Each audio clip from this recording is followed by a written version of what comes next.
morning mga galamay! So welcome again sa another video. And ngayon, ang gagawin natin, although hindi tayo nakakapaghanap. Okay, hindi tayo nakakapaghanap ng gagamba.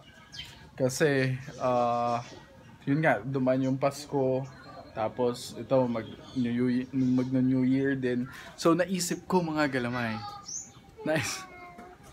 Sira ulong bata. So, naisip ko, sabi ko, kasi every Pasko, sa amin kasi every fiesta sa probinsya, sa Samar, laging uso yung pellet gun. Okay?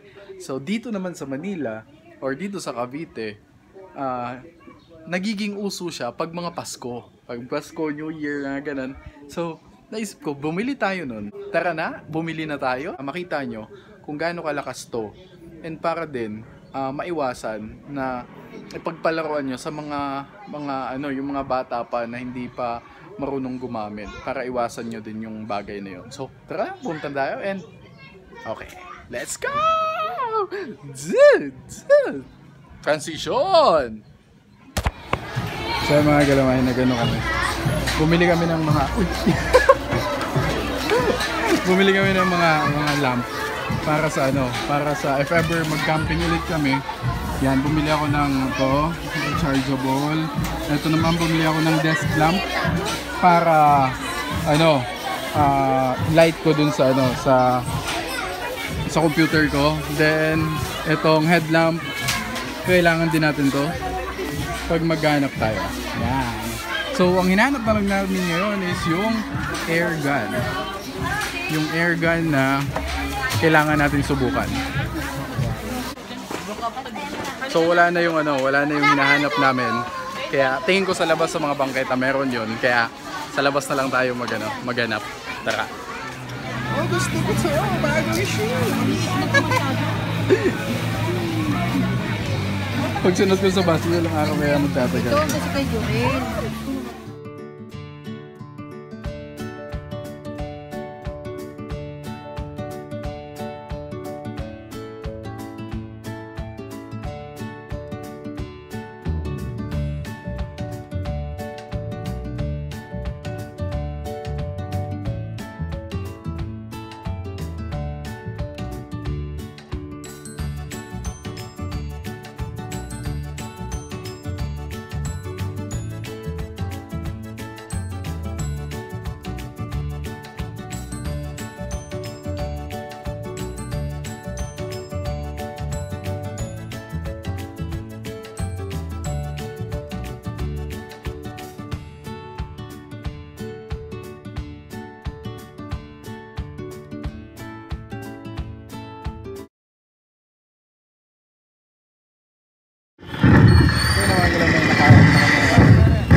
So ayun mga galamay, nandito na tayo sa bahay and nakabili na ako.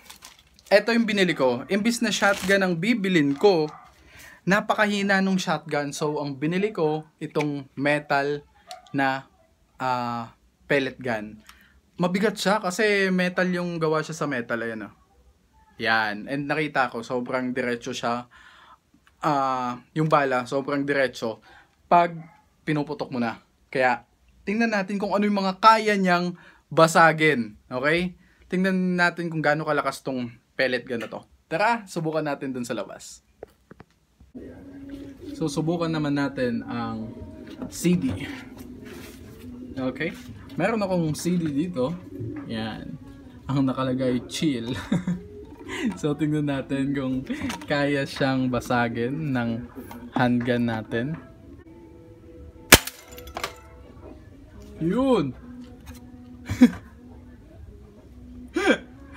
Kaya niyang basagin ang plaka na CD. Okay? Ang tape, yung CD tape, kaya niyang basagin.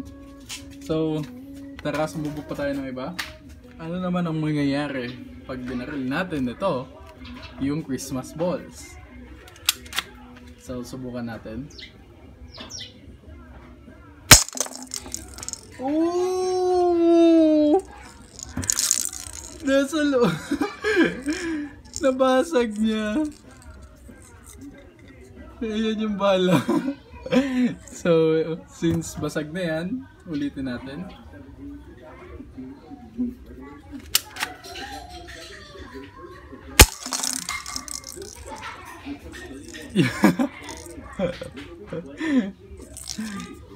So, ganyan kalakas tong handgun na to.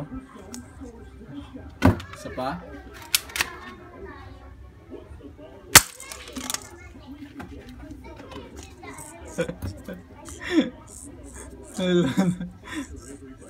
So magsumubok pa tayo ng iba. Sa plastic bottle naman, tingnan natin.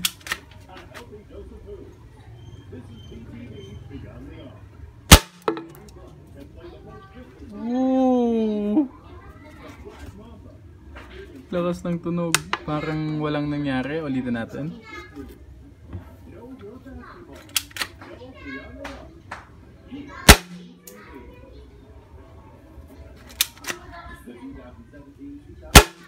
Ooh.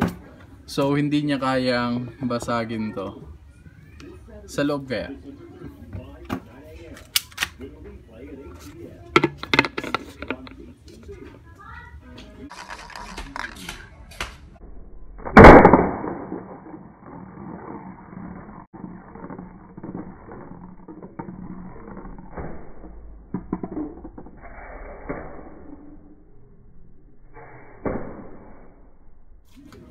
Oh, walang nangyari.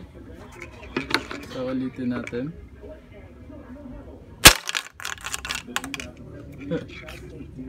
So hindi niya kaya to. Hindi niya kaya tong plastic bottle.